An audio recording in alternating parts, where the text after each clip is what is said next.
ดีพ่อแม่พี่น้องป้องปรายเพิ่นสุคนเนาะ FC ทางช่องบ่าวภูมิบ้านนาเนาะมื้อนี้บ่าวภูมิบ้านนาก็สิมาตามแนวทางพี่น้องคือเก่าเนาะสำหรับเราพัฒนาเนาะพี่น้องเนาะของวันที่31เด้อพี่น้องเด้อสำหรับงบหน่อยเนาะครับเนาะสำหรับเราพัฒนาเนาะงวดวันที่31ตุลา68เนาะครับเนาะนะสำหรับเราพัฒนาเนาะพี่น้องสิ้นเดือนนี้เด้อเนาะพี่น้องเนาะนี่คืองบหน่อยเนาะพี่น้องเราพัฒนางบหน่อยเนาะ4คู่4หางเนาะพี่น้องเนาะ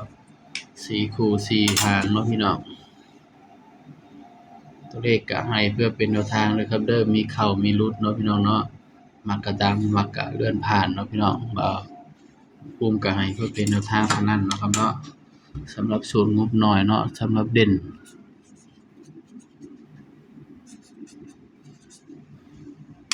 ก็ให้เด่น7กับ8เนาะพี่น้องเนาะสำหรับศูนย์งบหน่อยพี่น้องเด่น7กับ8ก็มาจับคู่นำกันเลยเนาะพี่น้องเนาะสำหรับชุด3ตัวเนาะพี่น้อง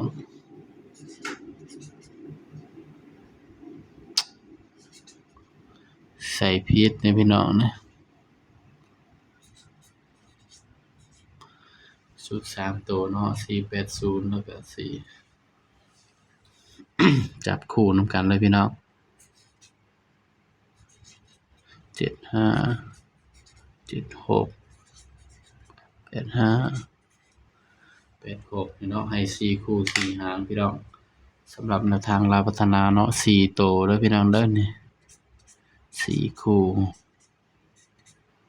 เพราะว่าตัวเลขมันออกมีแต่0เนาะพี่น้องเนาะนี่ก็บางเทื่อที่ตัวเด่นเข้าบางเทื่อบ่าวภูมิอาจสิเจาะบ่เข้าก็ได้เด้อพี่น้องเด้อสายรูดสายวิ่งก็เอาไปรูดไปวิ่งเอาเนาะพี่น้องเนาะย้ำว่าตัวเลขก็เป็นเพื่อเป็นแนวทางเนาะครับเนาะมีเข้ามีหลุดเนาะพี่น้องเนาะใครมักก็ตามบ่มักก็เลื่อนผ่านเนาะพี่น้องเนาะก็ฝากพี่น้องกดไลค์กดแชร์กดติดตามช่องบ่าวภูมิบ้านนาหน่อยเด้อพี่น้องเด้อสำหรับคลิปนี้ก็สวัสดีครับ